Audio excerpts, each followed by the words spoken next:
하루를 여는 말씀과 멜로디 높은 뜻 하늘교회 아침 예배. 2월 13일 화요일에 인사드립니다. 반갑습니다. 긴 명절 연휴를 마치고 일상으로 복귀하는 날입니다. 활기차게 하루를 시작하시면 좋겠습니다. 오늘은 고린도후서의 마지막 내용인 13장 11절부터 13절의 말씀을 나눕니다. 그리고 내일부터는 사순절이 시작됩니다. 올해는 이 사순절 기간 동안 누가복음 말씀을 함께 나누려 합니다. 주일에 나누어 드린 사순절 캘린더에 통독 본문이 함께 있으니 묵상하시고 또 함께 성경 읽는 그런 기간이 되기를 권면드립니다. 이제 오늘의 말씀을 듣습니다. 마지막으로 말하노니 형제들아 기뻐하라. 온전하게 되며 위로를 받으며 마음을 같이하며 평안할지어다. 또 사랑과 평강의 하나님이 너희와 함께 계시리라. 거룩하게 입맞춤으로 서로 문안하라. 모든 성도가 너희에게 문안하느니라. 주 예수 그리스도의 은혜와 하나님의 사랑과 성령의 교통하심이 너희 무리와 함께 있을지어다. 아멘. 길었던 바울의 편지의 마지막 내용입니다. 이 마지막 부분에서 바울은 고린도 교회 성도들이 무엇에 관심을 가져야 할지 또 집중해야 할지를 들려줍니다. 11절의 내용을 새번역 성경으로 제가 한번 다시 읽습니다. 끝으로 말합니다. 형제 자매 여러분 기뻐하십시오. 온전하게 되기를 힘쓰십시오. 서로 격려하십시오. 같은 마음을 품으십시오. 화평하게 지내십시오. 그리하면 사랑과 평화의 하나님께서 여러분과 함께 하실 것입니다. 바울의 마지막 부탁은 기뻐하는 것, 온전하게 되는 것, 서로 격려하는 것, 같은 마음을 품는 것, 그리고 화평하게 지내는 것이었습니다. 이와 같은 삶에 관심을 가지고 또 행할 때에야 비로소 사랑과 평화의 하나님이 너희와 함께 하실 것이다 라고 했습니다. 다른 무엇보다 고린도 교회 성도들에게 필요했던 것은 첫 번째는 기뻐하는 것이었습니다. 비난하고 시기하고 분쟁하고 다투었던 교회에 기쁨이 있었을 리가 없습니다. 아픔과 슬픔이 많았겠죠. 그래서 가장 먼저 회복해야 할 것은 기쁨이었습니다. 이어서 이방의 우상을 섬기고 음란 속에 거했던 이들은 죄와 악을 당연한 것으로 여기지 않고 스스로를 온전하게 해야 한다라고 권면했습니다. 이어서 서로를 향한 날선 비난과 모함을 멈추고 격려하라고 권면했으며 서로 다른 것을 핑계 삼아 이런저런 파당을 짓고 서로를 구분했던 것을 내려놓고 하나 되어야 함을 말하며 같은 마음을 품으라고 했습니다. 그리고 다툼을 멈추고 화평 이루기를 권면했습니다.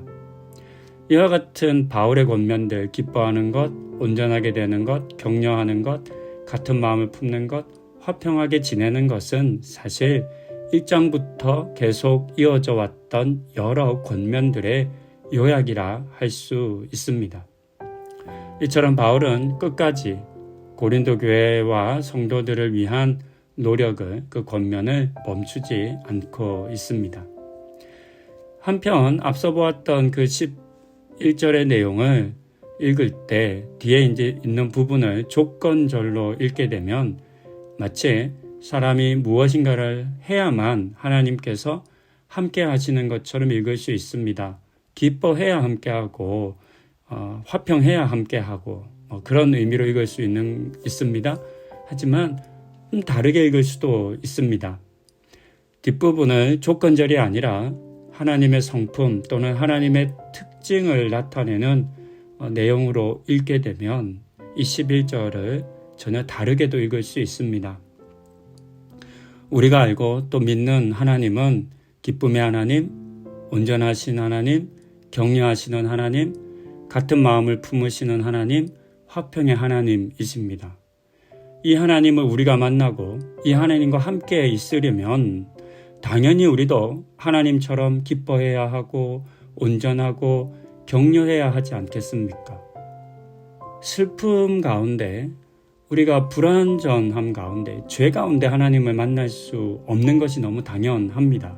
그렇다면 이 권면은 앞서 이야기한 기뻐하고 온전하고 격려하라는 것을 하나의 어떤 조건으로 듣고 그것을 행하라 라고 들은 것이 아니라 하나님을 닮아가라 라고 하는 권면으로 들을 수 있겠습니다.